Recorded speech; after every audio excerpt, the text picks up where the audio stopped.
ବୋଉ ତମେ ଏଇଠି ବସିଛ? ହଁ ରେ ମା, କଣ ହେଇଛି? ବୋଉ ତୁମେ ମାମୁଁ ଘରକୁ ଯାଇଥିଲ, ମୋ ପୁଅ ଆଣିକି ଦରମା ଟଙ୍କା ମତେ ଧରେଇଥିଲେ। ଖର୍ଚ୍ଚ କରିକି ଯାହା ପଇସା ଅଛି ନିଅ। ତମେ ଏବେ ଆସିଲଣି, ଏ ଟଙ୍କା ଏବେ ତମେ ରଖ, ଘର ଚଳେଇବ।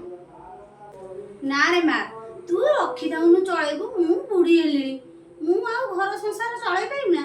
ତୁ ଏବେ ଚଳା, ତୁ ରଖିଥା, କଣ ହେଲା? ଅସୁବିଧା ତ କିଛି ନାହିଁ। ତୁମେ ସେମିତି କଥା କୁହନି। ତୁମେ ଥିଲା ପର୍ଯ୍ୟନ୍ତ ଏ ଟଙ୍କାର ଅଧିକାର କେବଳ ତୁମର, ମୋର ନୁହେଁ।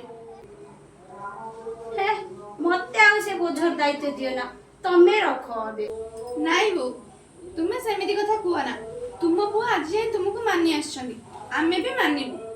ଆରେ ତମେ ଆଜିକାଲିଆ ପିଲା, ତମର ମନ ଅଛି ଖର୍ଚ୍ଚ କରିବାକୁ, କିଛି କହିପାରୁନଥିବ, ତମେ ରଖ, ଖର୍ଚ୍ଚ କରିବ। ତୁମେ ସେମିତି କଥା କୁହନି। ଆମର ତ କିଛି ଆଜି ଯାଏ ଅସୁବିଧା ହେଇନି। ତୁମେ ତମକୁ ସବୁ ଖର୍ଚ୍ଚ ଦେଇଛ, ତା ଅପେକ୍ଷା ହାତ ଖର୍ଚ୍ଚ ବି ଦଉଛ। ବୋଉ, ଯୋଉ ଘରେ ମୁରବୀକୁ ମାନନ୍ତି ସେଇ ଘର ଉନ୍ନତି ହେଇଥାଏ, ସେଇ ଘରେ ଲକ୍ଷ୍ମୀ ବାସ କରନ୍ତି। ବୋଉ, ତୁମେ ଆଉ ଏମିତି କଥା କେବେ ବି କହିବନି।